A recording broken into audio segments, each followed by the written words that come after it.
Hello, everyone. John Sears here, enterprise analyst.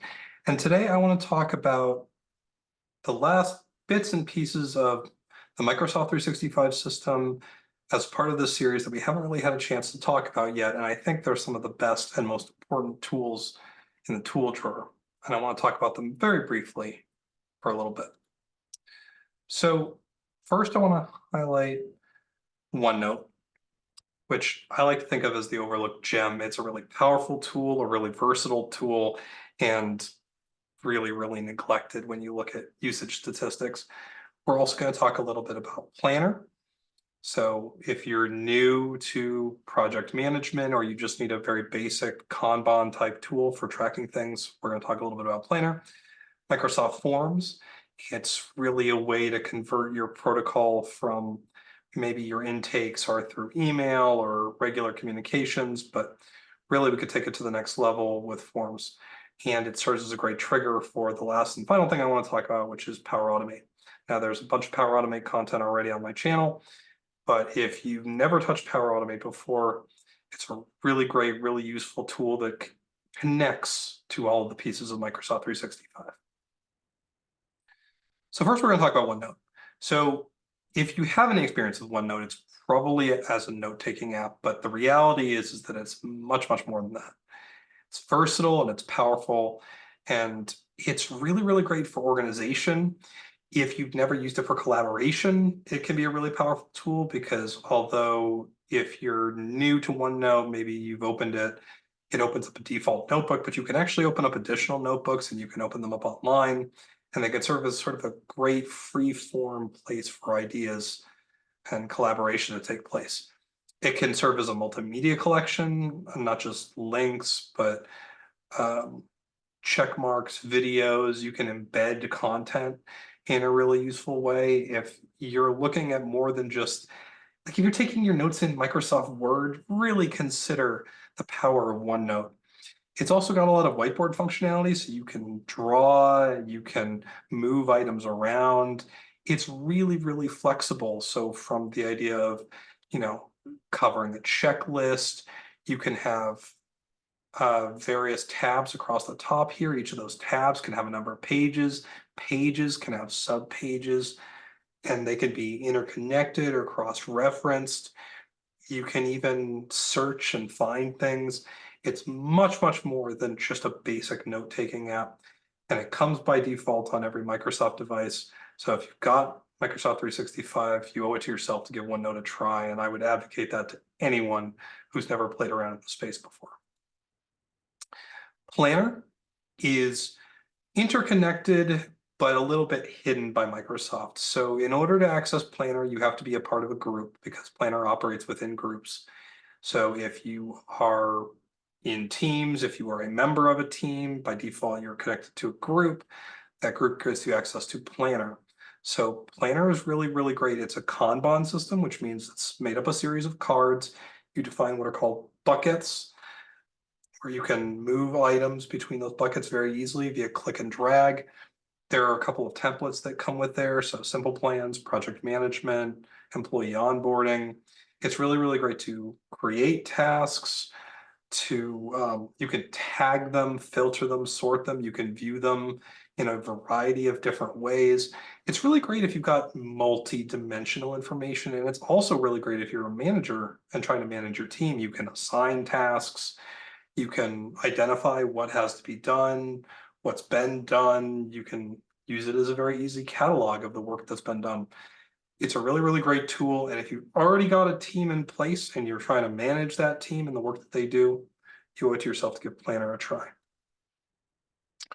Forms is really, really simple, and it's very similar in functionality to like a Google Forms or Google Survey type tool. You can use it for surveys, quizzes, applications. Where it's really, really powerful, where I use it a lot, is as a trigger for Power Automate scripts, because basically form come in, that sets off the rest of the script. And you can have it be anonymous with or without a Microsoft account. But where it's really, really useful is in internal applications, because you don't have to ask who they are. If they're logged into their Microsoft account, it already knows who they are. and that information goes right in. You can also use a present mode for a live experience. So if you're giving a live event and you want to be able to see the live responses to the questions in a presentation or a quiz, you can really leverage that tool. And it's, the same kinds of things you'd expect from any survey or forms tool. You can have all kinds of questions. You can build out certain logic to the way the questions flow. And it will do a little bit of analysis on its own, but the output comes out in Excel and it's really easy to do post-analysis. The last thing I want to talk about today is Power Automate. So there are 3 different ways a Power Automate script could be triggered. They can be triggered via scheduled actions, so on a regular schedule, push button actions, so push button and have it do whatever you've outlined, and triggers from something happening. So a form submission, an email, SharePoint, and much, much more. There's a lot of different kinds of triggers that you can have. And what you get when you, either reach your scheduled action, press a button, or get your trigger is whatever you define. And it's very easy to manually build these like building blocks. So you can see a very simple one here. When a new email arrives, that's our triggering action. So whenever I get an email with an attachment, for example, with this script, it will go ahead and automatically save that attachment to my OneDrive.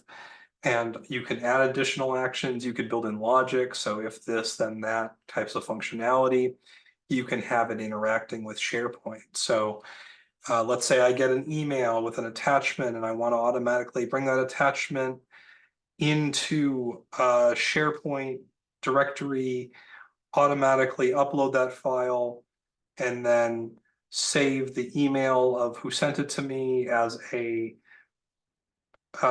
piece of metadata attached to that record. The sky's the limit, and nothing in the Microsoft suite will revolutionize the way you work like Power Automate will. Check out the other videos I have on Power Automate. It's really great, really versatile, and I walk you through some very basic instructions for how to build your own Power Automate scripts. There's some really advanced stuff you can do too, but getting started is really easy. There's a ton of templates already in place if you're using it in your organization, and you can really, really leverage things in the 365 suite, but also they connect to a lot of things that aren't in 365. So you might be able to work with Smartsheet, for example. You can see RSS feeds here. You can see YouTube videos, Twitter. There's a lot of different types of interconnection. So basically, when something happens, you want something else to happen, check out Power Automate. If you find you're doing a lot of the same task repetitively on a set schedule, or when you get an email, go ahead and give Power Automate a try.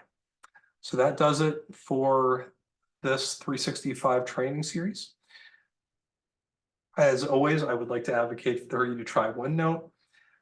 If you're looking out to see what's next for the channel, we're going to be doing some Smartsheet work. We're going to show off some of the cool things that Smartsheet can do and how it can interact with 365. There's a lot of overlap in the skills that you need for both of those tools, but there's also a lot of overlap in terms of functionality. But there's a lot that Smartsheet brings to the table, and we're going to learn a little bit about what that might be and how we can take advantage of it. So that'll do me for this series, and have a great rest of your day.